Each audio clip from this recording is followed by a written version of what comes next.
अस्सलाम वालेकुम की हाल है मित्रों प्यारे ਤੁਹਾਡਾ ਮੈਂ ਤੁਹਾਡਾ ਮਿੱਤਰ ਤੁਹਾਡਾ ਮੇਲੀ ਤੁਹਾਡਾ ਬੇਲੀ ਤੁਹਾਡਾ ਸਭ ਦਾ ਸਾਂਝਾ ਆਬਜ਼ਾ ਤੁਹਾਡੇ ਨਾਲ ਤੇ ਤੁਸੀਂ ਸਾਡੇ ਨਾਲ ਜੁੜੇ ਹੋ ਵੇਖ ਪੰਜਾਬ ਟੀਵੀ ਦੇ ਰਾਹੀਂ ਮਿੱਤਰੋ ਪਿਆਰੇ ਉਹ ਪੰਜਾਬੀਆਂ ਦੇ ਬਾਰੇ ਨਾ ਇੱਕ ਗੱਲ ਮਸ਼ਹੂਰ ਹੈ ਕਿ ਜਿੱਥੇ ਚਾਰ ਪੰਜਾਬੀ ਇਕੱਠੇ ਹੋਣ ਨਾ ਤੇ ਉਹ ਆਪਣਾ ਹੀ ਇੱਕ ਨਵਾਂ ਪੰਜਾਬ ਵਸਾ ਲੈਂਦੇ ਨੇ ਤੇ ਅਸੀਂ ਪੰਜਾਬੀ ਇਕੱਠੇ ਹਾਂ ਕਰਾਚੀ ਜਦੋਂ ਵੀ ਸਾਨੂੰ ਟਾਈਮ ਮਿਲਦਾ ਫਿਰ ਅਸੀਂ ਰਲ ਮਿਲ ਕੇ ਬੈਠ ਕੇ ਗੱਪਾਂ ਸ਼ੱਪਾਂ ਲਾਉਂਦੇ ਹਾਂ ਅੱਜ ਸਾਡੇ ਕੋਲੇ ਦੋ ਤਿੰਨ ਜਿਹੜੇ ਨਾ ਵੀਰ ਨਵੇਂ ਆਏ ਸੀ ਨਵੇਂ ਨਹੀਂ ਹੈ ਤੇ ਪੁਰਾਣੇ ਹੀ ਆ ਤੇ ਬਲਕਿ ਹੁਣ ਤੇ ਬਹੁਤ ਪੁਰਾਣੇ ਹੋ ਚੁੱਕੇ ਵੀਡੀਓ ਤੇ ਉਹ ਸਾਡੇ ਕੋਲੇ ਆਏ ਤੇ ਉਹ ਮੈਨੂੰ ਬਹੁਤ ਵਧੀਆ ਲੱਗਿਆ ਔਰ ਮੇਰਾ ਦਿਲ ਕੀਤਾ ਕਿ ਆਪਾਂ ਨੇ ਇੱਕ ਵੀਡੀਓ ਬਣਾ ਲਈਏ ਤੇ ਨਾਲੇ ਗੱਪਸ਼ਪ ਲਾ ਲਈਏ ਜਿਵੇਂ ਬੈਠ ਕੇ ਅੱਗੇ ਅਸੀਂ ਲਾਉਂਦੇ ਹਾਂ ਪ੍ਰੋਗਰਾਮ ਦਾ ਨਾਮ ਹੈ ਮਹਿਫਿਲ ਮਿੱਤਰਾਂ ਦੀ ਤੇ ਤੁਸੀਂ ਦੇਖੋਗੇ ਕਿ ਕਿਵੇਂ ਇਹਦੇ ਚ ਰਚਾਓ ਆਉਂਦਾ ਹੈ ਤੇ ਰਸੀਲਾ ਜਿਹਾ ਹੋ ਜਾਏਗਾ ਇਨਸ਼ਾਅੱਲਾ ਸਾਡੀ ਜਿਹੜੀ ਵੀਡੀਓ ਹੈ ਤੇ ਮੈਂ ਥੋੜਾ ਜਿਹਾ ਤਾਰਫ ਕਰਾ ਦਵਾਂ ਨਵੇਂ ਬੇਲੀਆਂ ਦਾ ਇੱਕ ਤੇ ਸ਼ਫੀਕ ਭਾਈ ਨੇ ਆ ਵੀ ਇੰਜੀਨੀਅਰ ਨੇ ਲੱਗਦੇ ਬਿਲਕੁਲ ਨਹੀਂ ਲੇਕਿਨ ਹੈ ਅਸੀਂ ਮੰਨੀ ਬੈਠੇ ਉਹ ਜਿਵੇਂ ਅੱਲਾ ਦਾ ਹੁਕਮ ਨਹੀਂ ਮੰਨੀਦਾ ਕਹਿੰਦੇ ਵੀ ਅੱਲਾ ਦਾ ਹੁਕਮ ਕਹਿੰਦਾ ਮੰਨਿਆ ਤੇ ਨਾਲ ਅਰਸਲਾਨ ਭਾਈ ਨੇ ਅਰਸਲਾਨ ਭਾਈ ਔਰ ਮੇਰੇ ਸੱਜੇ ਪਾਸੇ ਅਰਸਲਾਨ ਭਾਈ ਤੇ ਖੱਬੇ ਪਾਸੇ ਅਬਦਾਲ ਭਾਈ ਆ ਦੋਨੇ ਝੰਗ ਤੋਂ ਨੇ ਇੰਜ ਨੇ ਜਿਵੇਂ ਮੁਨਕਰ ਨਗੀਰ ਨਹੀਂ ਬੈਠੇ ਹੁੰਦੇ ਤੇ ਝੰਗ ਵੀ ਜਿਹੜਾ ਲਹਿਜਾ ਨਾ ਪੰਜਾਬੀ ਦਾ ਜਿਹੜੇ ਬਹੁਤ ਸਾਰੇ ਖੂਬਸੂਰਤ ਲਹਿਜੇ ਨੇ ਲੇਕਿਨ ਉਹਦੇ ਵਿੱਚੋਂ ਸਭ ਦੇ ਵਿੱਚੋਂ ਜਿਹੜਾ ਮੈਨੂੰ ਲਹਿਜਾ ਪਸੰਦ ਹੈ ਨਾ ਉਹ ਝੰਗਵੀ ਲਹਿਜਾ ਬਹੁਤ ਮਿੱਠਾ ਹੈ ਬਹੁਤ ਸੋਹਣਾ ਹੈ ਮੇਰੇ ਬਹੁਤ ਸਾਰੇ ਮਿੱਤਰ ਪਿਆਰੇ ਝੰਗ ਦੇ ਚੰਡਿਓੜ ਦੇ ਉਹਨਾਂ ਨਾਲ ਫਿਰ ਜਦੋਂ ਮਹਿਫਲ ਹੁੰਦੀ ਹੈ ਨਾ ਉਹ ਫਿਰ ਮਹਿਫਲ ਉਹਨਾਂ ਦੀ ਹੀ ਹੁੰਦੀ ਹੈ ਅਸੀਂ ਸਿਰਫ ਸੁਣ ਰਹੇ ਹੁੰਦੇ ਉਹਨਾਂ ਨੂੰ ਬਹਿ ਕੇ ਤੇ ਉਹ ਫਿਰ ਗੱਲ ਕਰ ਰਹੇ ਉਹ ਗੱਲ ਕਰਨੀ ਐਵੇਂ ਨਹੀਂ ਉਹ ਜਿਵੇਂ ਫੁੱਲ ਕਰ ਰਹੇ ਹੁੰਦੇ ਆ ਨਾ ਮੂੰਹ ਦੇ ਵਿੱਚ ਇੰਨੀ ਮਿਠਾਸ ਹੈ ਇਸ ਬੋਲੀ 'ਚ ਅਬਦਾਲ ਭਾਈ ਦਾ ਦੱਸਦਾ ਤੇ ਆਹ ਸਾਡਾ ਸ਼ੇਰ ਹੈ ਤੇ ਇਹਨੂੰ ਬਸ ਅਸੀਂ ਕੁਰਬਾਨੀ ਤੇ ਕਰ ਲੈਣਾ ਤੇ ਆ ਨਾਲ ਅਵੈਸ ਭਾਈ ਨੇ ਉਹ ਸੌਰੀ ਮੁਦੱਸਰ ਭਾਈ ਨੇ ਅਵੈਸ ਇਹਦਾ ਸਹੀ ਨਾਮ ਅਵੈਸ ਹੈ ਤੇ ਮੁਦੱਸਰ ਦੋਨੋਂ ਕਿ ਸਾਡੀ ਵੀਡੀਓ ਚੱਲਦੇ ਰਹਿੰਦੇ ਨੇ ਤੇ ਬੜਾ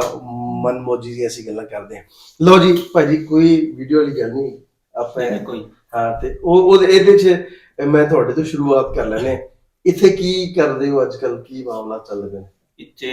ਤਕਰੀਬਨ ਸ਼ਫੀਕ ਭਾਈ ਜਿਸ ਤਰ੍ਹਾਂ ਤੁਸੀਂ ਆਖਿਆ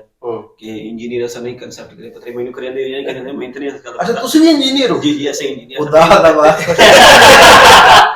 ਅਰਸਲਾਨ ਭਾਈ ਸ਼ਾਨੀ ਇਹਨਾਂ ਨਾਲ ਅਸੀਂ ਗੱਪਸ਼ਪ ਵੀ ਲਾਉਂਦੇ ਦੌੜ ਵੀ ਤੁਹਾਡੀ ਨਜ਼ਰ ਕਰਦੇ ਆ ਤੇ ਅਵੈਸ ਕਿੱਦਾਂ ਫਿਰ ਪਿੰਡ ਚੱਕਰ ਲਾ ਕੇ ਆਇਆ ਪਿੰਡ ਮੌਜਾਂ ਕੀ ਕੀਤਾ ਫਿਰ ਪਿੰਡ चोरी करने अपने चोरी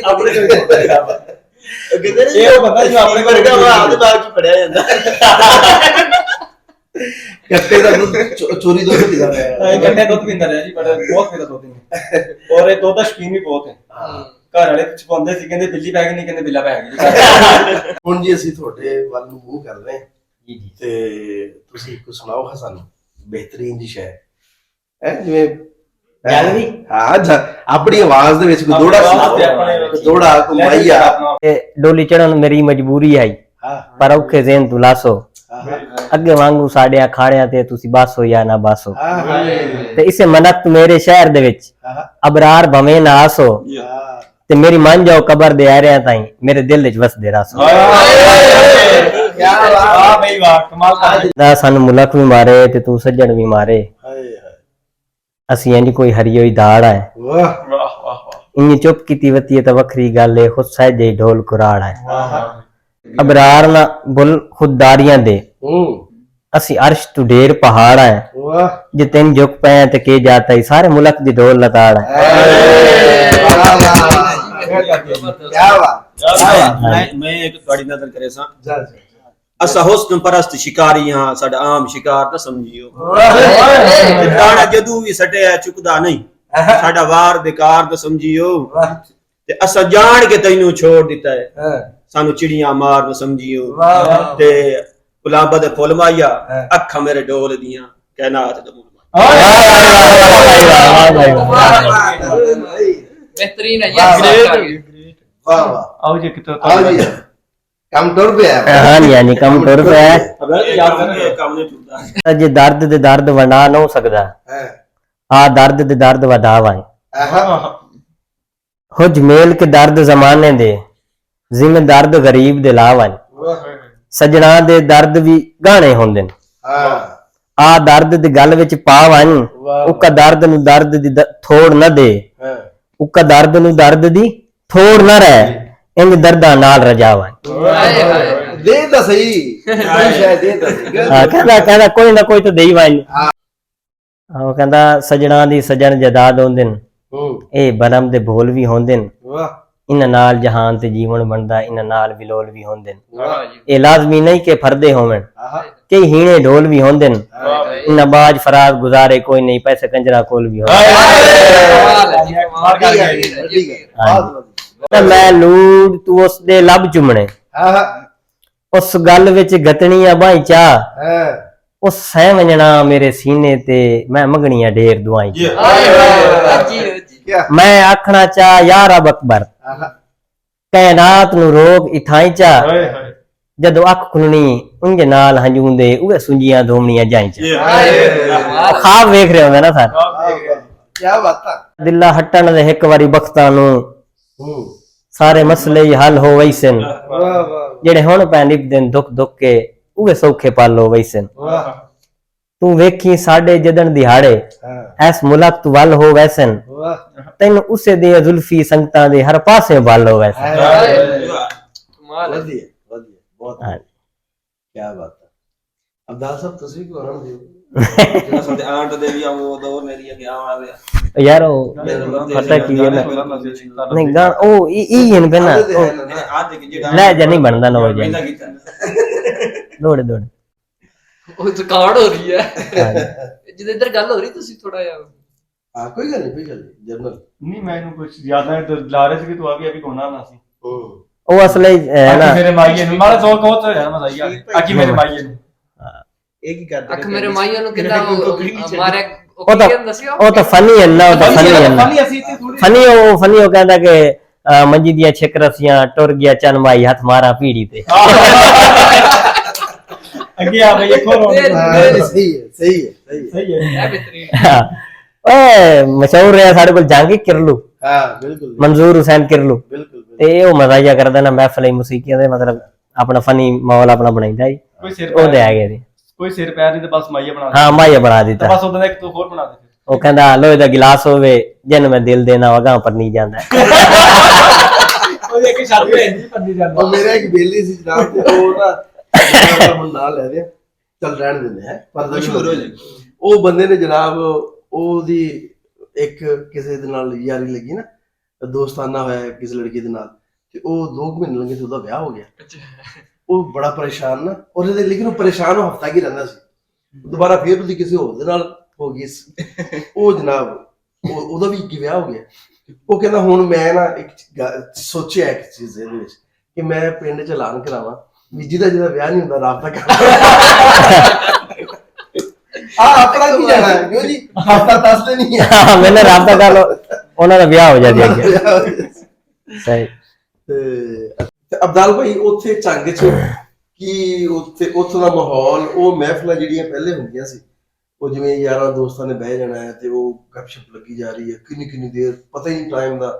3-3 4-4 ਘੰਟੇ 5-5 ਘੰਟੇ ਲੰਘ ਗਏ ਨੇ ਤੇ ਜੇ ਜਾਣ ਲੱਗਣਾ ਕਿਸੇ ਨੂੰ ਬਹਿ ਜਾ ਯਾਰ ਫੜ ਕੇ ਹੈ ਨਾ ਉਹ ਨਹੀਂ ਜਾਣਦਾ ਇੱਕ ਉਹ ਪਹਿਲੇ ਦੌਰ ਪਰ ਮੈਂ ਕੋਸ਼ਿਸ਼ ਕਰਾਂਗਾ ਕਿ ਜੰਗ ਵਾਲੇ ਬੋਲੀ ਦੀ ਥੋੜਾ ਇਸ ਬੰਦੇ ਨਾਲ ਰਹਿ ਕੇ ਇਹਨਾਂ ਨਾਲ ਰਹਿ ਕੇ ਉਹ ਚੀਜ਼ ਨਾ ਬਦਲ ਗਈ ਬਿਲਕੁਲ ਖਤਮ ਹੋ ਗਈ ਪਿੱਛੇ ਗਿਲਾ ਕਰਨ ਕਿ ਯਾਰ ਤੂੰ ਸਾਡੇ ਵਾਲੀ ਬੋਲੀ ਨਹੀਂ ਬੋਲਦਾ ਹਾਂ ਵਿੱਚ ਜਾਣਾ ਤੂੰ ਪੰਜਾਬੀ ਟਾਈਪ ਇਸ ਤਰ੍ਹਾਂ ਕਰਨਾ वो एक सुच्चे दौर है नहीं है अभी पंजाबी है लेकिन पंजाबी का एक लहजा जेड़ा जंगी भी है ना वो पंजाबी का एक सोहना लहजा है सारी पंजाबी ही है पंजाबी लेकिन थोड़ा जिहा हर इलाके दा अपना के भी लहजा सा बिल्कुल एक पुराने दौर जिस साडे बुजुर्ग दसे ने कोई जिन एक सुच्चे दौर हां जब बावना घर दे विच आना बावना लोकां ठीक है तियां पैरां दे विच आराम सुच्चे दौर कोई इस तरह दी कुदरत चीज को नहीं बिल्कुल बिल्कुल ते काफी ज्यादा चीजें खत्म हो गई बाकी एक गप्पा लावनी रात 2 बजे तक 1 बजे तक मूड बढ़ गया तो लाइक नाल हुक्का ठीक है नाल सर्दी के मौसम में आग पई हुई सही वो एक चीज हो रही लेकिन हुन जे नवी जनरेशन आ गई है ठीक वो चीज कटा हो गई हर कहनु अपनी एक पई हुई है काम दी कोई मोटरसाइकिल ते एवें दा पिया कोई मोबाइल दा जो दौर आ गया वो खत्म हो गया ते इस वक्त भी काफी ज्यादा साडे इस तरह दे इलाके हैं पे दरिया दे किनारे ठीक है जिथे एक जोक बढ़ा के बांधन सही है अपना एक जिस तरह एक सन तो चीज नहीं आती ਫਿਰ ਉਹਦੇ ਢੋਲੇ ਮਾਈ ਆਖਣੇ ਹਾਂ। ਇਸ ਤਰ੍ਹਾਂ ਕੰਨ ਕਰਕੇ ਤੇ ਉਹ ਇੱਕ ਚੀਜ਼ ਕਰਨੀ, ਉਹ ਸਾਨੂੰ ਅੱਜ ਵੀ ਉਸ ਚੀਜ਼ ਦੀ ਸਮਝ ਨਹੀਂ ਆਉਂਦੀ। ਸਹੀ ਸਾਡੀਆਂ ਜੰਗ ਬੇਸਿਕਲੀ ਅਸਾਂ ਅਹਿਮਦਪੁਰ ਸਿਆਲ ਦੇ ਅੱਛਾ ਸਹੀ ਤਹਿਸੀਲ ਅਹਿਮਦਪੁਰ ਸਿਆਲ ਦੇ ਜੰਗ ਆਪ ਜਿਹੜੀ ਤਹਿਸੀਲ ਹੈ ਨਾ ਉਹਦੇ ਵਿੱਚ ਸਾਡੇ ਕਾਫੀ ਜ਼ਿਆਦਾ ਬੈਠੇ ਨੇ ਇਸ ਤਰ੍ਹਾਂ ਦੇ ਚੌਕਾਂ ਦੇ ਵਿੱਚ 7 ਚੌਕਾਂ ਸੜੀ ਦੀਆਂ ਮੋਚੀਆਂ ਥਣ ਮੋਚੀਆਂ ਲਾਵੇਂ ਨੇ ਚੌਕਾਂ ਦੇ ਕਾਫੀ ਜ਼ਿਆਦਾ ਉਹਦੇ ਆਵੇਂ ਉੱਥੇ ਕਾਫੀ ਜ਼ਿਆਦਾ ਡੋਲੇ ਮਾਈਏ ਗੱਪਾਂ ਕਾਫੀ ਜ਼ਿਆਦਾ ਹੋਏ ਅਜੇ ਉੱਥੇ ਇੱਕ ਹੈ ਕਿ ਸੁੱਚੀ ਚੀਜ਼ ਹੈ ਲੇਕਿਨ ਇਹ ਓਵਰਆਲ ਅਗਰ ਪੰਜਾਬ ਦੀ ਗੱਲ ਕੀਤੀ ਇਹ ਚੀਜ਼ ਥੋੜੀ ਖਤਮ ਹੋ ਗਈ। ਅੱਛਾ ਅਸੀਂ ਕਹਿੰਦੇ ਆ ਕਿ ਯਾਰ ਅਸੀਂ ਨਾ ਤਰੱਕੀ ਕਰ ਰਹੇ ਹਾਂ, ਤਰੱਕੀ ਵਾਲੇ ਪਾਸੇ ਟੁਰਦੇ ਪਏ ਹਾਂ ਜਾਂ ਅਸੀਂ ਬੜੇ ਮਾਡਰਨ ਹੋ ਗਏ,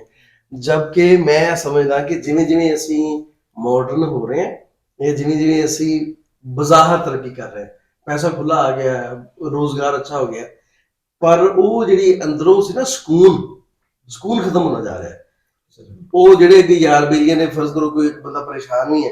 ਤੇ ਉਹ ਬੈਠਾ ਹੈ ਨਾ ਤੇ ਉਹ ਨਾਲ ਦੇ 2-4 ਬੇਲੀ ਹੈਗਾ ਉਹ ਦਫਾਵਾ ਕੋਈ ਗੱਲ ਕਰਨ ਵਾਲੀ ਆ ਤੇ ਪਰੇਸ਼ਾਨੀ ਵਾਲੀ ਗੱਲ ਹੀ ਕੋਈ ਨਹੀਂ। ਤੇ ਹੁਣ ਜੇ ਕਿਸੇ ਨੂੰ ਆਪ ਫੋਨ ਕਰ ਲਓ ਕਿੱਥੇ ਹੈ ਯਾਰ ਆ ਜਾ ਝੱਟ ਬੈਠੀ ਹੋ ਕਹਿੰਦਾ ਵੀ ਪਰੇਸ਼ਾਨੀਆਂ ਬਹੁਤ ਹਾਂ ਪਰੇਸ਼ਾਨੀ ਬਹੁਤ ਬਿਜ਼ੀ ਹੈ ਮੈਂ ਫਲਾਂ ਜਗ੍ਹਾ ਜਾ ਰਿਹਾ ਫਲਾਂ ਜਗ੍ਹਾ ਜਾ ਰਿਹਾ, ਉਹ ਅਸੀਂ ਆਪ ਹੀ ਸਿਆਪੇ ਪਾਏ ਨੇ। ਇਸੇ ਤਰ੍ਹਾਂ ਮੈਂ ਅਕਸਰ ਇਹਨਾਂ ਦੋਸਤਾਂ ਨੂੰ ਇੱਕ ਚੀਜ਼ ਸੁਣਾਈ ਨਾ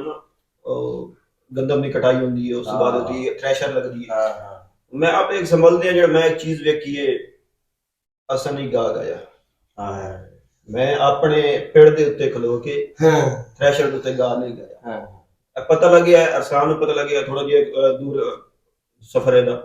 ਕਿਸੇ ਹੋਰ ਯਾਰ ਮੇਰੇ ਨੂੰ ਪਤਾ ਲੱਗਿਆ ਖੁਦ ਬਖੂਦ ਬੰਦਾ ਪਹੁੰਚਾ ਹਾਂ ਬਈ ਇਹ ਹੁਣ ਗਾ ਵੀ ਦਾ ਕੀ ਹੈ ਦਾਣੇ ਚਾ ਕੇ ਸੱਟਣੇ ਦੇ ਅੰਦਰ ਠੀਕ ਹੈ ਉਹਨਾਂ ਨੂੰ ਆਪਣਾ ਇੱਕ ਸਾਈਡ ਤੇ ਲਾਉਣਾ ਗਾ ਗਾਉਣਾ ਬੋ ਬੂਸਰਾ ਦਾ ਬੋ ਠੀਕ ਹੈ ਉੱਥੇ ਉਹਨੂੰ ਕਵਰ ਕਰਨਾ ਠੀਕ ਹੈ। ਇਸ ਤਰ੍ਹਾਂ ਜਿਹੜੀ ਚੀਜ਼ ਮਾਡਰਾਂ ਦੀ ਉਹ ਸਾਰੀ ਖਤਮ ਹੋ ਗਈ। ਹੁਣ ਕੀ ਹੁੰਦਾ ਕਿ ਮਜ਼ਦੂਰ ਆਉਣੇ ਨੂੰ ਸਾਰਾ ਕਰਨਾ ਉਹ ਇੱਕ ਚਾਹ ਖਤਮ ਹੋ ਗਈ। ਜਦਕਿ ਉਹ ਜਿਹੜੀ ਤੁਸੀਂ ਉਹ ਗਾਣ ਵਾਲੀ ਗੱਲ ਕਰਦੇ ਪਏ ਹੋ ਉਹ ਰਾਤ ਜਿਹੜੀ ਹੈ ਨਾ ਉਹ ਸਮਝ ਲਓ ਕਿ ਐ ਹੁੰਦੀ ਸੀ ਕਿ ਜਿਵੇਂ ਚਾਂਦ ਰਾਤ ਖਾਣੇ ਪੱਕ ਕੇ ਆ ਰਹੇ ਨੇ। ਮੇਰੀ ਅਗਰ ਕਣਕ ਗਾਉਂਦੀ ਪਈ ਹੈ ਤਾਂ ਮੈਨੂੰ ਅਰਸਲਾਨ ਜਿਹੜਾ ਨਾ ਕਣਕ ਨਹੀਂ ਗਾਵਣ ਦਿੰਦਾ ਉਹ ਸਿਰਫ ਮਜ਼ਾਕਾਂ ਦੀ ਜਾਂ ਇੱਕ ਵੈਸੇ ਵੀ ਟੋਲ ਦੇ ਵਾਸਤੇ ਜਾਂ ਪਾਣੀ ਲੈ ਕੇ ਆ ਜਾਂ ਖਾਣਾ ਲੈ ਕੇ ਆ ਚਾਹ ਬੜਵਾ ਕੇ ਲਿਆ ਜਿਹੜੇ ਕੰਮ ਚ ਸਾਨੂੰ ਸਿਰਫ ਰਜਾਈਦਾ ਰਜਾਵਣ ਦੀ ਸਮਝਦੇ ਉਹ ਆਪਣੀ ਇਸ ਚੀਜ਼ ਚ ਹੁੰਦਾ। ਤੇ ਦੂਜੀ ਗੱਲ ਇਹ ਜਿਹੜੀ ਇੱਕ ਕਾਫੀ ਜ਼ਿਆਦਾ ਬਿਮਾਰੀਆਂ ਨੇ ਤਲਕ बढ़दा भी है हार्ट अटैक काफी ज्यादा साढ़े इलाके में इस तरह मौत हुई है ਉਹਦੀ ਇੱਕ ਰੀਜ਼ਨ ਹੈ। ਜਿਸ ਤਰ੍ਹਾਂ ਮੇਰੇ ਵਾਲਿਦ ਆਪਣੇ ਹੋਣੇ BA ਪਾਸ ਗ੍ਰੈਜੂਏਟ ਮੇਰੇ ਵਾਲਿਦ ਮੇਰੇ ਠੀਕ ਮੈਂ ਆਪਣੇ ਹੋਸ਼ ਦੇ ਵਿੱਚ ਮੈਂ ਵੇਖਿਆ ਉਹਨਾਂ ਦਾੰਦ ਵਾਹ ਦਾੰਦ ਵਾਰ ਇਤਨੇ ਦਾੰਦ ਵੈਂਦੀਆਂ ਨੇ ਕਿ ਸਰਦੀਆਂ ਦੇ ਵਿੱਚ ਉਹਨਾਂ ਦੇ ਮੁਕੰਮਲ ਪਸੀਨੇ ਸਹੀ। ਹੁਣ ਇੱਕ ਕਨਸੈਪਟ ਨਹੀਂ ਵੱਡਾ ਬਈ ਇਤਨੀ ਇੱਕ ਬੰਦਾ ਕਸਰਤ ਕਰੇਂਦਾ ਪਿਆ ਤੇ ਉਹਨੂੰ ਕੋਈ ਬਿਮਾਰੀ ਹੋਵੇ ਜਾਂ ਕੋਈ ਸ਼ੂਗਰ ਟਾਈਪ ਜਾਂ ਇਸ ਤਰ੍ਹਾਂ ਹੁਣ ਹਰ ਬੰਦਾ ਰੈਸਟ ਚੋ ਅਗਰ ਖੁਦਾ ਨਾ ਖਾਸਤਾ ਮੈਂ ਇਲਾਕੇ ਦੇ ਵਿੱਚ ਮੇਰੀ ਇੱਕ ਨੇਚਰ ਹੈ ਕਿ ਮੈਂ ਟੁੱਟਦਾ ਆਪਣੇ ਰੋਡ ਦੇ ਉੱਤੇ ਵਾਕ ਕਰਨ ਵਾਸਤੇ ਕੁਝ ਬੰਦੇ ਜਿਹੜੇ ਨਾ ਬੜੇ ਅਜੀਬ ਦੀ ਨਜ਼ਰਾਂ ਨਾਲ ਵੇਖਦੇ ਵੀ ਇਸ ਬੰਦੇ ਨੂੰ ਕੀ ਹੈ ਕੋਈ ਮਰਜ਼ ਤਾਂ ਨਹੀਂ। ਸਹੀ ਗੱਲ। ਹਾਲਾਂਕਿ ਚੀਜ਼ ਤਾਂ ਉਹ ਹੈ ਵੀ ਅੱਗੇ ਦਾਣਾ ਦੇ ਵਿੱਚ ਟੁੱਟਦੇ ਹਨ ਆਬਾਦ ਕਰੇ ਦੇ ਅਨੁਸਾਰ। ਕੱਲ ਵੀ ਅਸੀਂ ਗੱਲ ਕਰਦੇ ਪਏ ਸਾਂ ਕਿ ਉਹ ਇਹਦਾ ਚਾਚਾ ਜਿਹੜਾ ਉਹ ਜੰਗਲ ਪਾਣੀ ਨੂੰ ਉਹ 2-3 ਦਿਨ ਮੁਰੱਬੇ ਚਲਾ ਜਾਂਦਾ ਹੈ। ਹੁਣ ਜਿਹੜਾ ਬੰਦਾ ਜੰਗਲ ਪਾਣੀ ਨੂੰ ਜਾਂਦਾ ਸਵੇਰ ਉੱਠ ਕੇ ਉਹਨੇ ਨਿਹਾਰ ਨੂੰ ਇੰਨੀ ਵਾਕ ਕਰ ਲੈਣੀ ਹੈ ਬਿਮਾਰੀ ਉਹਦੇ ਨੇੜੇ ਲੱਗਣੀ ਬਿਲਕੁਲ ਨਹੀਂ ਲੱਗਣੀ। ਇਹ ਚੀਜ਼ ਜਿਹੜਾ ਸਾਡੇ ਉਸ ਤੋਂ ਬਾਅਦ ਬਾਕੀ ਖਾਣੇ ਦੇ ਵਿੱਚ ਉਸ ਚੀਜ਼ਾਂ ਨਹੀਂ ਰਹੀਆਂ ਕਿ ਦੇਸੀ ਘਿਓ ਮੱਖਣ ਜਿਸ ਤਰ੍ਹਾਂ ਇਹ ਤੁਸੀਂ ਪਿਓ ਸਹੀ ਉਹ ਚੀਜ਼ਾਂ ਦੀ ਅੱਜ ਕੋਈ ਬੰਦਾ ਜਿਹੜਾ ਸਾਰੀ ਚੀਜ਼ ਆਰਟੀਫੀਸ਼ੀਅਲ ਹੋ ਗਈ। ਬਿਲਕੁਲ ਸਹੀ ਗੱਲ ਖਤਮ ਹੋ ਗਿਆ ਦੇਸੀ ਘੀ ਰਹਿ ਨਹੀਂ ਗਿਆ। ਦੁੱਧ ਹੁਣ ਵੇਖੋ ਨਾ ਚਾਰਾ ਹੁੰਦਾ ਸੀ ਪਹਿਲੇ ਐਵੇਂ ਹੋ ਜਾਣਾ ਉਗ ਜਾਣਾ ਪਾਣੀ ਪੂਣੀ ਲਾਣਾ ਹੁਣ ਖਾਦ ਸਪਰੇ ਜ਼ਾਰਾ ਉਹਨੂੰ ਵੀ ਜ਼ਾਰਾ ਦੇ ਰਹੇ ਆ। ਬਿਲਕੁਲ ਬਾਕੀ ਮੁਕੰਮਲ ਵੇਖੋ ਜਿਹੜੀ ਕੌਮ ਦੇ ਵਿੱਚ ਮੇਰੀ ਸਮਝ ਦੇ ਵਿੱਚ ਸਕਾਫਤ ਕਲਚਰ ਖਤਮ ਹੋ ਗਈ ਨਾ ਉਹ ਬਾਕੀ ਇੱਕ ਟਾਈਮ ਦੇ ਵਿੱਚ ਤਰੱਕੀ ਕਰ ਲਏਗੀ ਕੀ ਬਾਤ ਲੇਕਿਨ ਨਹੀਂ ਕਰ ਸਕਦੀ। ਹੁਣ ਸਾਡੀ ਜੰਗ ਦਾ ਰਿਵਾਜ ਹੈ ਕਿ ਸਾਡੀਆਂ ਸਵਾਣੀਆਂ ਜਵਾਨ ਅਸਾਬ ਕਾਫੀ ਜ਼ਿਆਦਾ ਸਾਡੀਆਂ ਹਨ ਪਈਆਂ ਬਜ਼ੁਰਗ ਜਿਹੜੀਆਂ ਔਰਤਾਂ ਨੇ ਪਈਆਂ ਉਹ ਅੱਜ ਵੀ ਲਾਚਾ ਬਣਦੀਆਂ ਲਾਚਾ ਕਮੀਜ਼ ਉੱਪਰ ਬਿਲਕੁਲ ਦੁਪੱਟਾ ਠੀਕ ਹੈ ਜਿਹੜੇ ਬਜ਼ੁਰਗ ਨੇ ਸਾਡੇ ਉਹ ਲਾਚਾ ਬਣਦੇ ਨੇ ਥੱਲੇ ਖੁੱਸਾ ਉੱਤੇ ਪੱਗ ਅੱਜ ਸਾਨੂੰ ਵੇਖ ਲਓ ਇਸ ਚੀਜ਼ ਦੀ ਕੋਈ ਇੱਕ ਪਹਿਚਾਣ ਹੈ ਸਾਡੇ ਇੱਕ ਇਲਾਕੇ ਦੀ ਪਹਿਚਾਣ ਕਿ ਇਹ ਹੈ ਸਰ ਪੱਗ ਬੰਦੇ ਦੀ ਨਿਸ਼ਾਨੀ ਹੈ ਪਹਿਚਾਣ ਉਹਦੀ। ਜਿਹੜਾ ਬੰਦਾ ਆਪਦੀ ਰਹਿਤਲ ਛੱਡ ਦਿੰਦਾ ਨਾ ਤੁਸੀਂ ਮੇਰੀ ਦੁੱਖ ਦੀ ਰੱਖਦੇ ਹੱਥ ਰੱਖਤਾ ਮੈਂ ਤੇ ਇਹਦੇ ਤੇ ਜਿੰਨਾ ਮਰਜ਼ੀ ਹੁਣ ਮੈਂ ਬੋਲੀ ਜਾਵਾਂ ਭਾਵਾਂ ਨਾ ਉਹ ਜਿਹੜੀ ਰਹਿਤਲ ਹੈ ਨਾ ਸਰ ਉਹ ਜਿਹੜੇ ਬੰਦੇ ਨੇ ਆਪਣੀ ਰਹਿਤਲ ਛੱਡ ਦਿੱਤੀ ਹੈ ਨਾ ਤੁਸੀਂ ਦੁਨੀਆ ਦੀ ਤਾਰੀਖ ਚੁੱਕ ਲਓ ਸਾਰੇ ਪੜ੍ਹੇ ਲਿਖੇ ਬੈਠੇ ਹੋ ਮਾਸ਼ਾਅੱਲਾ ਤੁਸੀਂ ਤਾਰੀਖ ਚੁੱਕ ਕੇ ਵੇਖ ਲਓ ਜਿਹੜੀ ਕੌਮ ਨੇ ਆਪਦੀ ਰਹਿਤਲ ਛੱਡੀ ਹੈ ਜਿਹੜੀ ਕੌਮ ਨੇ ਆਪਣਾ ਕਲਚਰ ਛੱਡਿਆ ਜਿਹੜੀ ਕੌਮ ਨੇ ਆਪਣੀ ਬੋਲੀ ਛੱਡੀ ਹੈ ਉਹ ਤੁਸੀਂ ਮੈਨੂੰ ਕੋਈ ਇੱਕ ਕਿੰਨੇ ਮੁਲਕ ਨੇ ਕੋਈ ਇੱਕ ਕੌਮ ਦਿਖਾ ਦਿਓ ਜਿਹੜੀ ਤਰੱਕੀ ਯਾਫਤਾ ਹੈ ਆਪਦੀ ਜ਼ੁਬਾਨ ਛੱਡ ਕੇ, ਆਪਦਾ ਕਲਚਰ ਛੱਡ ਕੇ, ਤੁਹਾਨੂੰ ਕੋਈ ਇੱਕ ਵੀ ਨਹੀਂ ਲੱਭਣੀ। ਵਾਕਈ ਇਸ ਤਰ੍ਹਾਂ ਤੇ ਸਾਨੂੰ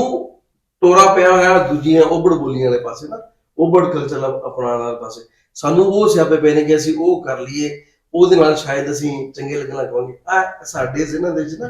ਅਹਿਸਾਸੇ ਕਮਤਰੀ ਪਾ ਦਿੱਤਾ ਗਿਆ ਕਿ ਪੰਜਾਬੀ ਬੋਲਣ ਵਾਲਾ ਜਿਹੜਾ ਬੰਦਾ ਹੈ ਨਾ, ਜਾਂ ਜਿਹੜਾ ਕੁਰਤਾ ਚਾਦਰਾ ਵਾਲਾ, ਜਾਂ ਜਿਹੜਾ ਪੱਗ ਵਾਲਾ ਬੰਦਾ ਹੈ, ਉਹ ਜਾਹਲ ਜਿਹਾ ਹੈ, ਉਹ ਪੇਂਡੂ ਹੈ, ਸ਼ਾਇਦ ਆਹ ਜ਼ਿਹਨਾਂ 'ਚ ਬਿਠਾਤਾ। ਜਦਕਿ ਹਜੇ ਵੀ ਜਿਹੜੇ ਪੁਰਾਣੇ ਬੰਦੇ ਨੇ ਨਾ, 2-3 ਦਿਨ ਪਹਿਲੇ ਮੈਂ ਇੱਕ ਇੰਟਰਵਿਊ ਕੀਤਾ ਇੱਕ ਬਾਬਾ ਜੀ ਦਾ, ਉਹ ਬੜੇ ਮਾਣ ਦੀ ਗੱਲ ਉਹਨਾਂ ਵਾਸਤੇ, ਬੜੇ ਫਖਰ ਦੀ ਗੱਲ, ਫਖਰ ਦੀ ਗੱਲ ਹੈ ਜੀ। ਪੱਗ ਨਾਲ ਪੱਗ ਵਟਾਉਂਦੇ ਸਨ। ਹਾਂਜੀ, ਬਹੁਤ ਮੈਨੇ ਰੱਖਦਾ ਹੀ ਉਹ ਪੱਗ ਨਾਲ ਪੱਗ ਵਟਾਉਣਾ ਬੜੇ ਮਾਇਨੇ। ਹੁਣ ਇਹਦੀ ਇੱਜ਼ਤ ਮੇਰੀ ਤੇ ਮੇਰੀ ਇੱਜ਼ਤ ਇਹਦੀ ਹੈ, ਤੇ ਜਿਹਨੇ ਇਹਦੇ ਵੱਲ ਆਣਾ ਨਾ, ਉਹ ਪਹਿਲੇ ਮੇਰੀ ਲਾਸ਼ ਤੋਂ ਲੰਘੇਗਾ। ਹਾਂਜੀ, ਹਰਫ ਨਹੀਂ ਆਣ ਦੇਣਾ ਉਸ ਬੰਦੇ ਨੂੰ। ਦੇਖੋ ਲੋਕ ਇਸੇ ਤਰ੍ਹਾਂ ਹੁੰਦੇ ਨੇ ਜਿਹੜੇ ਪੱਗ ਨਾਲ ਪੱਗ ਵਟੇ ਨੇ, ਆਉਣ ਬਾਵਣ ਜਿਸ ਤਰ੍ਹਾਂ ਕੋਈ ਘਰਾਂ ਦੇ ਵਿੱਚ, ਤੇ ਉਹ ਇੱਕ ਜਿਸ ਤਰ੍ਹਾਂ ਤਕਰੀਬਨ ਦਾਤਾ ਸਾਹਿਬ ਨੇ ਇੱਕ ਕੌਲੀ ਹੈ ਮੈਨੂੰ ਇਸ ਤਰ੍ਹਾਂ ਨਹੀਂ ਕਿ ਨਜ਼ਰੀ ਬਾਤ ਰੱਖਦੇ, ਹਾਂ, ਕੋਈ ਇਸ ਤਰ੍ਹਾਂ ਦੀ ਕੋਈ ਗਲਤ ਕਨਸੈਪਟ ਬਿਲਕੁਲ ਨਹੀਂ, ਬਿਲਕੁਲ ਨਹੀਂ ਹੁੰਦਾ। ਅੱਜ ਦਾ ਬਿਲਕੁਲ ਕੋਈ ਬੂਹੇ ਦੇ ਖਲੋਣ ਕਹਿੰਦੇ ਨਹੀਂ ਹੁੰਦਾ ਸਹੀ। ਉਸ ਤੋਂ ਬਾਅਦ ਜਿਹੜੀ ਖੇਡਣ ਦੀ ਇੱਕ ਤਸਲਸਲ ਸਾਡੇ ਇੱਕ ਜੰਗ ਦੀ ਰਿਵਾਇਤ ਬਣ ਗਈ, ਬਿਲਕੁਲ ਖਤਮ ਹੋ ਗਈ। ਹਾਂ, ਜਿਸ ਤਰ੍ਹਾਂ ਲਾਸਟ ਅਸਲਾਨ ਭਾਈ ਆਨ ਪੈ ਮੇਲਾ ਲੱਗਿਆ, ਮੇਲੇ ਲੱਗਦੇ ਹਨ ਤੁਹਾਡੇ ਇਲਾਕੇ ਦੇ ਵਿੱਚ ਲੱਗਦੇ ਨੇ। ਨੂਰੀ ਨਾਰੀ ਵਾਲਾ, ਸ਼ਾਫਤਾਲਾ ਵਾਲਾ, ਸ਼ਾਹ ਜੀਵਨਾ, ਠੀਕ ਹੈ, ਬਾਬੂ ਸੁਲਤਾਨ ਦਾ ਆਪਣਾ ਇੱਕ ਉਸੋਂ ਦਾ ਸਾਬਕਾ ਸੁਲਤਾਨ ਦੇ ਰਿਲੇਟਡ ਸਹੀ। ਉੱਥੇ ਹੁਣ ਖੇਡ ਖੋਲੀ ਹੋਈ ਹੈ, ਲੰਮੀ ਖੇਡ। ਹਾਂ, ਆਪਣਾ ਦੋ ਬੰਦੇ ਪਿੱਛੇ ਭੱਜਦੇ ਨੇ, ਇੱਕ ਬੰਦਾ ਅੱਗੋਂ ਭੱਜਦਾ, ਥੋੜਾ ਇੱਕ ਵਿੱਥੀ ਦੇ ਕੇ, ਯਾਨੀ ਕਿ ਫਾਸਲਾ ਦੇ ਕੇ ਨਾ ਉਹ ਭੱਜਦੇ ਆ, ਤੇ ਉਹ ਖੇਡ ਹੁੰਦੀ ਹੈ, ਬੜਾ ਜ਼ੋਰ ਵਾਲੀ ਖੇਡ ਹੈ। ਉਹ ਚੀਜ਼ ਖਤਮ ਹੋ ਗਈ, ਖਤਮ। ਜਿਸਮਾਨੀ ਕੁਸ਼ਤੀ ਖਤਮ ਹੋ ਗਈ, ਕਬੱਡੀ ਖਤਮ ਹੋ ਗਈ। ਸਹੀ, ਜਿਹੜੀ ਸਾਡੀ ਪੰਜਾਬ ਲੋਕ ਦੀ ਅਗਰ ਗੱਲ ਕਰਨ ਪਿਓ, ਉਹ ਬਿਲਕੁਲ ਖਤਮ ਹੋ ਗਈ। ਅਗਰ ਇਸ ਤਰ੍ਹਾਂ ਖਤਮ ਕरेंगे ਪਿਓ, ਇਸ ਤਰ੍ਹਾਂ ਦੇ ਜਵਾਨ ਦੀ ਕੁਝ ਅਰਸੇ ਤੋਂ ਬਾਅਦ ਅਗਰ ਲੂਜ਼ ਕरेंगे ਆਪਣੇ ਆਪ ਨੂੰ, ਰੈਸਟ ਕरेंगे ਸਹੀ। ਮੈਂ ਨਹੀਂ ਆਦਾ ਕਿ ਇਹ ਇੱਕ ਸੇਵ ਸੰਗੀਤ ਦੀ ਗੱਲ ਬਿਲਕੁਲ ਸਹੀ। ਅੱਛਾ, ਇਹਦੇ 'ਚ ਦੇਖੋ ਸਾਨੂੰ ਨਾ ਹੁਣ ਜਿਵੇਂ ਜਿਵੇਂ ਟਾਈਮ ਗੁਜ਼ਰ ਰਿਹਾ ਨਾ, ਜਿਹੜੀ ਸਾਡੀ ਜਨਰੇਸ਼ਨ ਆ ਨਾ, ਅਸੀਂ ਉਹ ਅੱਛਾ ਟਾਈਮ ਹੀ ਵੇਖਿਆ ਹੈ, ਜਦੋਂ ਆ ਮਤਲਬ ਕਲਚਰ ਦੀ ਨਾ ਬੜੀ ਗਹਿਮਾ ਗਹਿਮੀ ਦੇ ਉਹ ਸਾਰਾ ਮਾਮਲਾ ਅਸੀਂ ਵੇਖੇ ਨੇ। ਤੇ ਹੁਣ ਪਿਛਲੇ ਜਿਹੜੇ ਕੋਈ 15 ਤੋਂ 20 ਸਾਲ ਗੁਜ਼ਰੇ ਨੇ ਨਾ, ਉਹਦੇ 'ਚ ਬਹੁਤ ਜ਼ਿਆਦਾ ਮਾਮਲਾ ਖਰਾਬ ਹੋਏ ਨੇ, ਕਲਚਰ ਤੋਂ ਨਾ ਦੂਰ ਹੋਣ ਵਾਲੇ। ਇੱਕ ਚੀਜ਼ ਫੀਲ ਕੀਤੀ ਹੈ ਕਿ ਦੁਬਾਰਾ ਜਿਹੜੇ ਜਵਾਨ ਨਸਲ ਹੈ ਨਾ, ਨੌਜਵਾਨ ਨਸਲ, ਉਹਨੂੰ ਅਹਿਸਾਸ ਹੋ ਰਿਹਾ ਇਸ ਗੱਲ ਦਾ ਆਸਤਾ ਆਸਤਾ ਕਿ ਯਾਰ ਨਹੀਂ, ਸਾਡੀ ਜਿਹੜੀ ਉਹ ਪਹਿਲੇ ਵਾਲਾ ਮਾਮਲਾ ਸੀ ਨਾ, ਉਹ ਸਹੀ ਸੀਗਾ। ਹਾਂਜੀ, ਹੁਣ ਜਿਹੜਾ ਮਾਮਲਾ ਹੈ ਉਹ ਖਰਾਬ ਹੁੰਦਾ ਜਾ ਰਿਹਾ। ਤੇ ਜੇ ਮੈਂ ਕਹਿੰਦਾ ਜੇ ਅਸੀਂ ਹੁਣ ਵੀ ਅੱਖਾਂ ਖੋਲ ਲਈਏ ਨਾ, ਤੇ ਸਾਡੇ ਵਾਸਤੇ ਫਾਇਦੇ ਦੀ ਗੱਲ ਹੋਏਗੀ। ਇਸੇ ਤਰ੍ਹਾਂ ਤੁਸੀਂ ਦੇਖੋ ਕਿ ਉਹ ਸੇਮ ਵਾਲੇ ਜਿਹੜੇ ਘਰ ਸਨ, ਪਹਿਲੇ ਲੋਕਾਂ ਨੇ ਕੀ ਕੀਤਾ, ਆਪਦੇ ਵੱਡੇ ਘਰ ਵੇਚ ਕੇ ਛੋਟੇ ਲਏ। ਪਿੰਡ ਵਿੱਚ ਅਗਰ 2 ਕਨਾਲ ਦਾ ਉਹਦਾ ਹੱਥ ਹੈ, ਘਰ ਹੈ, ਉਹ 5 ਮਰਲੇ ਦਾ ਲਿਆ ਕੇ ਸ਼ਹਿਰ ਚ ਮਕਾਨ ਬਣਾਇਆ, ਡਬਲ ਟ੍ਰਿਪਲ ਸਟੋਰੀ ਬਣਾ ਲਿਆ ਵੀ ਚੱਲ ਸਕੂਨ ਹੈ। ਹੁਣ ਉਹ ਕਹਿੰਦੇ ਨੇ ਉਹ ਮਰ ਗਏ, ਬੁਰਾ ਹਾਲ, ਆਕਸੀਜਨ ਨਹੀਂ ਆ ਰਹੀ। ਡਾਕਟਰਸ ਕਹਿੰਦੇ ਤੁਸੀਂ ਖੁੱਲੀ ਜਗ੍ਹਾ ਤੇ ਰਹੋ, ਉਹ ਸੇਨ ਹੈ ਸਾਰਾ, ਸ਼ਾਮ ਨੂੰ 4 ਪਹੀਆਂ ਲੱਗੀਆਂ ਨੇ ਸਾਰੇ ਨਾ। ਹਾਂਜੀ, 8-10 ਆਦਮੀ ਜਿੰਨੇ ਜੀ ਹਾਂਜੀ, ਸਾਰੇ ਉਹ ਇਕੱਠੀਆਂ ਲਾਈਨ ਦੇ ਵਿੱਚ। ਅੱਛਾ, ਉਹਦੇ ਨਾਲ ਕੀ ਫਾਇਦਾ ਹੁੰਦਾ ਸੀਗਾ ਕਿ 8-10 ਜੀ ਜਿਹੜੇ ਨੇ ਇੱਕ ਜਗ੍ਹਾ ਤੇ ਪਏ ਨੇ, ਤੇ ਉਹ ਇੱਕ ਦੂਜੇ ਨਾਲ ਗੱਪਸ਼ਪ ਵੀ ਲਾ ਰਹੇ ਨੇ, ਕਮਿਊਨੀਕੇਸ਼ਨ ਬਹੁਤ ਸਟਰੋਂਗ ਸੀ। ਹਾਂਜੀ, ਹੁਣ ਜਿਹੜਾ ਹੈ ਉਹ ਹਰ ਕੋਈ ਆਪਦੇ ਕਮਰੇ 'ਚ ਵੜ ਜਾਂਦਾ, ਹਾਂਜੀ, ਉਹ ਬੰਦੇ ਨੂੰ ਦੂਸਰੇ ਦੀ ਇਲਮ ਹੀ ਕੋਈ ਨਹੀਂ। ਅਗਰ ਕਿਸੇ ਨੂੰ ਕੋਈ ਪਰੇਸ਼ਾਨੀ ਵੀ ਤੇ ਸੁਣਦਾ ਹੀ ਕੋਈ ਨਹੀਂ। ਬਿਲਕੁਲ। ਤੇ ਇਸ ਕਿਸਮ ਦੀ ਚੀਜ਼ਾਂ ਮੈਂ ਕਹਿੰਦਾ ਕਿ ਅਸੀਂ ਜਿੰਨੇ ਜੋਗੇ ਹੈ ਨਾ, ਮਤਲਬ ਫਰਜ਼ ਕਰੋ ਆਪਾਂ ਇੱਥੇ 6 ਲੋਕ ਬੈਠੇ ਹਾਂ, ਅਸੀਂ 6 ਲੋਕ ਆਪਣੇ ਤਾਈਂ ਯਾਰਾਂ ਕੋਸ਼ਿਸ਼ ਕਰੀਏ ਕਿ ਯਾਰ ਇਸ ਗੱਲ ਨੂੰ ਨਾ ਜਿਹੜੀ ਆਪਾਂ ਹੁਣ ਇੱਥੇ ਕਰਦੇ ਪਏ ਹਾਂ, ਆ ਸਾਡੀ ਆਉਣ ਵਾਲੀ ਨਸਲ ਵਾਸਤੇ ਬੜੀ ਫਾਇਦੇ ਦੀ ਹੈ, ਅਸੀਂ ਆਪਣੇ ਘਰ ਵਿੱਚ ਲਾਗੂ ਕਰ ਲਈਏ ਯਾਰ। ਕਿ ਜਦੋਂ ਅਸੀਂ ਇਕੱਠੇ ਬੈਠਣਾ ਨਹੀਂ ਜੀਆਂ, ਮੋਬਾਈਲ ਨੂੰ ਸਾਈਡ ਤੇ ਕਰ ਲਈਏ। ਉਹ ਜਿਹੜਾ ਕੋਈ ਤੁਸੀਂ ਘੰਟਾ, ਅੱਧਾ ਘੰਟਾ, 2 ਘੰਟੇ ਬੈਠਾ ਨਾ, ਕਮ ਸੇ ਕਮ ਉਹ ਖਾਲਸ ਟਾਈਮ ਹੋਵੇ ਇੱਕ ਦੂਜੇ ਵਾਸਤੇ। ਜਦੋਂ ਤੁਸੀਂ ਮੋਬਾਈਲ 'ਚ ਲੱਗੇ ਰਹੋਗੇ, ਤੁਹਾਡੀਆਂ ਸੋਚਾਂ ਤੇ ਸਟਾਪ ਹੋ ਜਾਣਗੀਆਂ। ਇਸੇ ਤਰ੍ਹਾਂ ਤੁਸੀਂ ਸੋਚ ਹੀ ਨਹੀਂ ਸਕਦੇ। ਤੁਸੀਂ ਇੱਕ ਚੀਜ਼ ਦੇਖੀ ਹੈ ਨਾ, ਅੱਗੇ ਸਕਰੋਲ ਕਰਦੇ ਜਾਓਗੇ, ਤੁਸੀਂ 2-2 ਘੰਟੇ ਬੰਦਾ ਸਕਰੋਲ ਕਰਦਾ ਰਹਿੰਦਾ। ਉਹੀ ਅਗਰ ਤੁਸੀਂ ਆਪਦੇ ਥਿੰਕਿੰਗ ਜਿਹੜੀ ਹੈ ਉਹਨੂੰ ਵਸੀ ਕਰ ਲਓ, ਸਿਆਣੇ ਦੀ ਗੱਲਾਂ ਕਿਤੇ ਮਹੱਲੇ 'ਚ ਜਾ ਕੇ, ਪਿੰਡ 'ਚ ਜਾ ਕੇ ਕਿਸੇ ਬਜ਼ੁਰਗ ਕੋਲੇ ਬੈਠੋ, ਉਹਨਾਂ ਕੋਲ ਕੋਈ 10-15 ਮਿੰਟ, ਅੱਧਾ ਘੰਟਾ ਬੈਠੋ, ਉਹਦੇ ਕੋਲ ਗੱਲਾਂ ਸਿੱਖੋਗੇ ਜੀ। ਕੱਲ ਨੂੰ ਅਸੀਂ ਬੁੱਢੇ ਨਹੀਂ ਹੋਣਾ। ਤੇ ਜੇ ਸਾਨੂੰ ਤੇ ਕਿਸੇ ਨੇ ਸਿਆਣਾ ਕਹਿਣਾ ਹੀ ਨਹੀਂ, ਜੋ ਸਾਡੇ ਮਾਮਲਾ ਸਾਨੂੰ ਤੋਂ ਸਿਆਣੀ ਗੱਲਾਂ ਆਉਂਦੀਆਂ ਹੋਣਗੀਆਂ, ਤੇ ਫੇਰ ਹੀ ਅਗਲਾ ਬੰਦਾ ਤੁਹਾਨੂੰ ਕੋਈ ਸਿਆਣਾ ਕਹੇ ਨਾ, ਕਿਉਂ ਵੀ ਸ਼ੇਰਾ ਹੁਣ ਤੈਨੂੰ ਜੋ ਹੈ ਮੈਂ ਤਾਂ ਸੋਚਦਾ ਕਿ ਉਸ ਨਸਲ ਦਾ ਕਿਉਂ ਜਿਹਦੇ ਇਹ ਹੋਣਗੇ, ਜਿਹਦੇ ਆ ਸਿਆਣੇ ਹੋਣਗੇ, ਇਸ ਨਸਲ ਦਾ ਕੀ ਹੋਵੇਗਾ। ਇਹ ਭਾਈ ਜੇ ਜਿਹੜੀ ਸੋਬਤ 'ਚ ਬੈਠਾ ਹੋਇਆ ਨਾ ਅੱਜ ਕੱਲ, ਇਹ ਬਹੁਤ ਸਿਆਣਾ ਹੋਇਆ। ਅਸੀਂ ਬਜ਼ੁਰਗਾਂ ਕੋਲੇ ਜਾ ਰਹੇ ਹਾਂ ਬਕਾਇਦਾ, ਔਰ ਸਾਡੀ ਪਰਫਾਰਮੈਂਸ ਵੀ ਦੱਸ ਰਹੀ ਹੈ ਕਿ ਅਸੀਂ ਜਾ ਰਹੇ ਹਾਂ ਬਜ਼ੁਰਗਾਂ ਕੋਲ। ਨਹੀਂ ਮਾਸ਼ਾਅੱਲਾ ਮਤਲਬ ਮੈਂ ਤੁਹਾਡਾ ਸ਼ੋਅ ਦੇਖ ਰਿਹਾ ਅੱਛਾ ਔਰ ਜਿਹੜੇ ਤੁਸੀਂ ਲਾਸਟ ਟਾਈਮ ਉੱਤੇ ਸਨ 47 ਦੇ ਕੀਤੇ ਨਾ ਜੀ ਉਹ ਕੁਝ ਇੰਟਰਵਿਊਜ਼ ਮੈਂ ਸੁਣੇ ਨੇ ਤੇ ਮਾਸ਼ਾਅੱਲਾ ਬੜੇ ਅੱਛੇ ਇੰਟਰਵਿਊ ਕੀਤੇ ਹੋਏ ਸੀ, ਲੇਕਿਨ ਇਹ ਸੀ ਕਿ ਦਰਦ ਭਰੀ ਸਟੋਰੀਆਂ ਸੀ। ਓਏ ਯਾਰ ਉਹ ਉਹ ਜਿਹੜਾ ਦਰਦ ਨਾ- ਭਰੀਆਂ ਸਟੋਰੀਆਂ ਸੀ ਕਿਉਂਕਿ ਉਹਨਾਂ ਚੀਜ਼ਾਂ ਨੂੰ ਦੇਖ ਕੇ ਨਾ ਇੱਕ ਦਫਾ ਮੈਂ ਤੇ ਮੇਰੇ ਕਜ਼ਨ ਆ ਵੱਡੇ ਸਾਜਿਦ ਭਾਈ ਨਾ ਅਸੀਂ ਦੋਨੇ ਆਪਣੇ ਦਾਦਾ ਬਾਬੂ ਬੈਠੇ ਹੋਏ ਸੀ ਤੇ ਅਸੀਂ ਇਸੇ ਤਰ੍ਹਾਂ ਨਾ ਤਜ਼ਕਰਾ ਕਰਦੇ ਉਹਨਾਂ ਨਾਲ ਨਾ ਉਹ ਜਿਸ ਟਾਈਮ 47 ਦਾ ਉਜਾੜੇ ਕਹਿੰਦੇ ਨਾ ਆਪਾਂ ਉਜਾੜੇ ਦੇ ਟਾਈਮ ਦਾ ਅਸੀਂ ਨਾ ਉਹਨਾਂ ਨੂੰ ਕਰ ਲਿਆ ਤਜ਼ਕਰਾ। ਜਿਵੇਂ ਆਪਣੀ ਹਿਸਟਰੀ 'ਚ ਤਕਰੀਬਨ ਮੇਰੇ ਦਾਦਾ ਬਾਬੂ ਮੈਂ 25 ਸਾਲ ਦੀ ਏਜ ਸੀ ਜਦੋਂ ਦਾਦਾ ਬਾਬੂ ਦੀ ਡੈਥ ਹੋਈ ਹੈ। ਮੈਂ ਇੱਕ ਦਫਾ ਰੋਂਦੇ ਵੇਖਿਆ ਉਹਨਾਂ ਨੂੰ ਉਹ ਸਟੋਰੀ ਸੁਣੀ। ਸਰ ਉਹ ਦੇਖੋ ਨਾ, ਉਸ ਇੱਕ ਬੰਦਾ ਘਰ ਵਿੱਚ ਹੱਸਦਾ ਵਸਦਾ ਪਿਆ ਹੈ, ਉਹਨੂੰ ਤੁਸੀਂ ਕਿਹਾ ਵੀ ਉੱਠੋ ਵੀ ਨਿਕਲੋ ਇੱਥੋਂ, ਉਹਦਾ ਸਾਰਾ ਮਾਲ ਮਤਾ ਉਹਦੇ ਡੰਗਰ ਉਸ ਇੱਕ ਬੰਦੇ ਨੇ ਸਾਰੀ ਜ਼ਿੰਦਗੀ ਗੁਜ਼ਾਰੀ ਹੈ, ਉਹਨੂੰ ਕੁਝ ਦਿੱਤਾ ਵੀ ਨਹੀਂ ਜਾਵੇ, ਉਹਨੂੰ ਨਿਕਲ ਜਾਓ ਇੱਥੋਂ। ਉਹ ਬੰਦੇ ਦੀ ਫਿਰ ਰਾਸਤੇ ਜਾ ਵੀ ਨਹੀਂ ਕਿ ਸਕੂਨ ਨਾਲ ਆ ਗਏ, ਰਾਸਤੇ 'ਚ ਕੁਰਬਾਨੀਆਂ ਵੀ ਬੜੀ ਦਿੱਤੀਆਂ, ਆਸੇ ਪਾਸੇ ਲਾਸ਼ਾਂ ਦੇਖੀਆਂ, ਉਹ ਦੁੱਖ ਜਿਹੜਾ ਨਾ ਉਹ ਬਿਆਨ ਨਹੀਂ ਕੀਤਾ ਜਾ ਸਕਦਾ। ਸਰ ਅੱਜ ਵੀ ਉਹ ਲੋਕ ਜਿਹੜੇ ਆ ਨਾ ਪੁਰਾਣੇ, ਉਹ ਇਹ ਗੱਲ ਕਹਿੰਦੇ ਸਾਡਾ ਦੇਸ਼, ਹਾਂ ਸਾਡਾ ਦੇਸ਼ ਉਹ ਇਹ ਨਹੀਂ ਕਹਿੰਦੇ ਕਿ ਅਸੀਂ ਉੱਥੋਂ ਜਿਹੜਾ ਗਏ ਜਾਂ ਉਹਨਾਂ ਦਾ ਮੁਲਕ ਹੋ ਗਿਆ, ਉਹ ਕਹਿੰਦੇ ਸਾਡਾ ਦੇਸ਼, ਸਾਡਾ ਅੱਜ ਦੇਸ਼, ਵੀ ਉਹਨੂੰ ਸਾਡਾ ਦੇਸ਼ ਕਹਿੰਦੇ। ਸਾਡਾ ਦੇਸ਼। ਉਹ ਵੀ ਇਹ ਕਹਿੰਦੇ ਨੇ ਕਿ ਜੋ ਚੀਜ਼ਾਂ ਅਸੀਂ ਵੇਖ ਕੇ ਆਏ ਨਾ ਤੁਸੀਂ ਤਸੱਵਰ ਨਹੀਂ ਕਰ ਸਕਦੇ। ਕਹਿੰਦੇ ਕੈਸੇ ਕੁਰਬਾਨੀਆਂ ਦਾਦਾ ਬੁੱਧ ਦੱਸਦੇ ਸੀ ਕਿ ਸਾਡੇ ਤੋਂ ਅਗਲਾ ਕਾਫਲਾ ਪੂਰੇ ਦਾ ਪੂਰਾ ਤਬਾਹ ਕਰਤਾ, ਸਾਰੇ ਕੱਟ ਦੇ ਬੱਚਿਆਂ ਨੂੰ ਮਾਫ ਨਹੀਂ ਕੀਤਾ, ਔਰਤਾਂ ਨੂੰ ਮਾਫ ਨਹੀਂ ਕੀਤਾ ਉਹਨਾਂ ਨੇ। ਸਭ ਤੋਂ ਵੱਡੀ ਹਿਜਰਤ ਹੋਈ ਜੀ ਜਦੋਂ ਦੀ ਤਾਰੀਖ ਸਾਡੇ ਕੋਲ ਹੈ ਨਾ, ਉਹਦੀ ਸਭ ਤੋਂ ਵੱਡੀ ਹਿਜਰਤ 47 ਵਾਲੀ ਹੋਈ। 47 ਦੀ ਹਾਂ ਤੇ ਆ ਤੇ ਗੱਲਾਂ ਜਿਹੜੀਆਂ ਨਾ ਬੜੀ ਦੂਰ ਬੜੀ ਦੂਰ ਨਿਕਲ ਇਮੋਸ਼ਨਲ ਜਿਹਾ ਹੋ ਜਾਣਾ। ਹਾਂਜੀ। ਕੋਈ ਆਇਆ ਭਾਜੀ ਆਇਆ ਕੋਈ ਨਾਜ਼ਲ ਨਾ ਹੋਇਆ ਕੋਈ ਕਿ ਨਹੀਂ? ਚੰਗਾ ਹੁੰਦਾ ਤੈਨੂੰ ਦਿਲ ਨਾ ਦਿੰਦੇ, ਹੈ ਚੰਗਾ ਹੁੰਦਾ ਤੈਨੂੰ ਦਿਲ ਤੈਨੂੰ ਦਿਲ ਨਾ ਦਿੰਦੇ, ਵਾਹ। ਜੇ ਦਿਲ ਦਿੱਤਾ ਸੀ ਫਿਰ ਢਿੱਲ ਨਾ ਦਿੰਦੇ। ਕੀ ਬਾਤ ਹੈ। ਤੇਰੀ ਥਾਂ ਜੇ ਕੋਈ ਹੋਰ ਹੁੰਦਾ, ਤੇਰੀ ਥਾਂ ਜੇ ਕੋਈ ਹੋਰ ਹੁੰਦਾ, ਕਸਮੇ ਰੱਬ ਦੀ ਛਿੱਲ ਨਾ ਦਿੰਦੇ। ਕਮਾਲ ਲਓ ਜੀ ਮਿੱਤਰੋ ਪਿਆਰਿਓ, ਅਸੀਂ ਗੱਪਸ਼ਪ ਤੇ ਅਸੀਂ ਢੇਰ ਹੋਰ ਹਜੇ ਲਾਣੀ ਵੀ ਹੈ, ਇੱਥੇ ਬੈਠਾਂਗੇ ਵੀ, ਲੇਕਿਨ ਉਹ ਕੈਮਰੇ 'ਚ ਅਸੀਂ ਨਾ ਇੰਨੀ ਲੰਬੀ ਇੰਨੀ ਲੈਂਥੀ ਵੀਡੀਓ ਕੈਪਚਰ ਨਹੀਂ ਕਰ ਸਕਦੇ ਕਿਉਂਕਿ ਫਿਰ ਬਹੁਤ ਸਾਰੇ ਹੋਰ ਵੀ ਮਾਮਲਾਤ ਹੁੰਦੇ ਨੇ। ਤੇ ਜੇ ਸਾਵਾਂ ਦੀ ਤੰਦ ਜੁੜੀ ਰਹੀ ਤੇ ਸੋਹਣੇ ਸਾਈਂ ਨੇ ਇੱਕ ਵਾਰ ਫਿਰ ਮੌਲੇ ਦਿੱਤੀ ਤੇ ਇੰਜ ਦੀਆਂ ਢੇਰ ਸਾਰੀਆਂ ਮਹਿਫਲਾਂ ਅਸੀਂ ਤੁਹਾਡੇ ਰੂਬਰੂ ਕਰਦੇ ਰਹਾਂਗੇ।